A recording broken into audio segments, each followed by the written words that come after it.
Good morning everyone, আবারও একটা নতুন ভিডিওতে তোমাদের সবাইকে ওয়েলকাম। তো চলো আর দেরি না করে আজকের দিনটা শুরু করা যাক। কদিন ধরে না ভীষণ গরম পড়েছে, আর গরমে এতটাই নাজেহাল অবস্থা, মানে একটুতেই আমি প্রচণ্ড পরিমাণে ঘেমে যাচ্ছি। ওই জন্য যত তাড়াতাড়ি সব কাজ কমপ্লিট করে নেওয়া যায় ততই ভালো। তো আমি ফ্রেশ হয়ে তারপরে যাব রান্নাঘরে, সব রান্নার জোগাড়গুলো করে নেবো। আচ্ছা, এই পৃথিবীতে কিন্তু অনেক ধরনের মানুষ আছে, কিন্তু সবার চাহিদা আর সবার লাইফস্টাইল কিন্তু একরকম হয় না। কিন্তু মানুষের খুবই কমন আর একটা বাজে দিক হচ্ছে, আমরা কেউই অন্যের সুখ সহ্য করতে পারি না।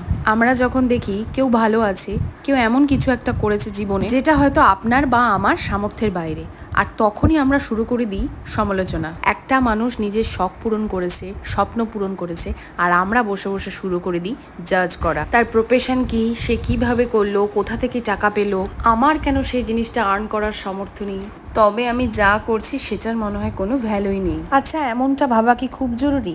ভগবান আমাদেরকে যতটুকু দিয়েছে আমরা তো ঠিক ততটুকুই পাবো, এর বেশি বা কম কোনো কিছুই কিন্তু আপনার ভাগ্যে আসবে না। আমি সবসময়ই বলি, আফসোস করা বিষয়টা কিন্তু আমি বরাবরই অপছন্দ করি। আমার যতটুকু আছে, আমার যতটুকু সামর্থ্য, আমি সেটা নিয়ে সবসময় খুশি থাকার চেষ্টা করি, সেটা মানসিকভাবেই হোক আর অন্য যে কোনোভাবেই হোক না কেন। একটা গ্লাস কতটা খালি সেটা না ভেবে যদি একটা গ্লাসে কতটা জল আছে সেটা ভাবা যায়, তাহলে কিন্তু আমাদের অনেক মানসিক সমস্যাই দূর হয়ে যায়। আপনার আমার কাছে এই মুহূর্তে যতটুকু আছে, এটাই হয়তো অনেক মানুষের কাছে স্বপ্ন। তাই নিজের কাছে যতটুকুই আছে না কেন সেটা নিয়ে কিন্তু সবসময় ভালো থাকা আর খুশি থাকা উচিত।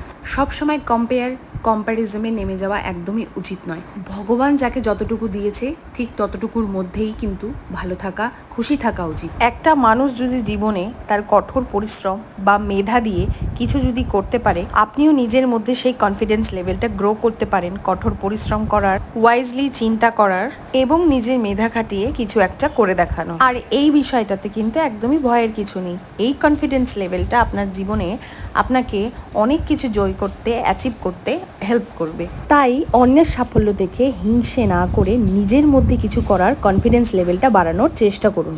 বলা যায় না, আর এভাবেই হয়তো আপনার স্বপ্নগুলোও ধীরে ধীরে সব পূরণ হয়ে যাবে। ঘুমানোর আগে কিন্তু অবশ্যই হেয়ার কম করে আর প্রপার স্কিন কেয়ার করেই ঘুমোতে যাওয়া উচিত, যাতে স্কিনটা হাইড্রেট থাকে এবং ফ্রেশ থাকে। যাই হোক, আজকের মতো এইটুকুই, অনেক কথা বলে ফেললাম। আবার তোমাদের সাথে অন্য একটা ভিডিওতে দেখা হবে খুব শিগগিরই। ততক্ষণ সবাই ভালো থেকো, সুস্থ থেকো, আর খুব বেশি করে এনজয় করো নিজেদের লাইফটাকে। টাটা।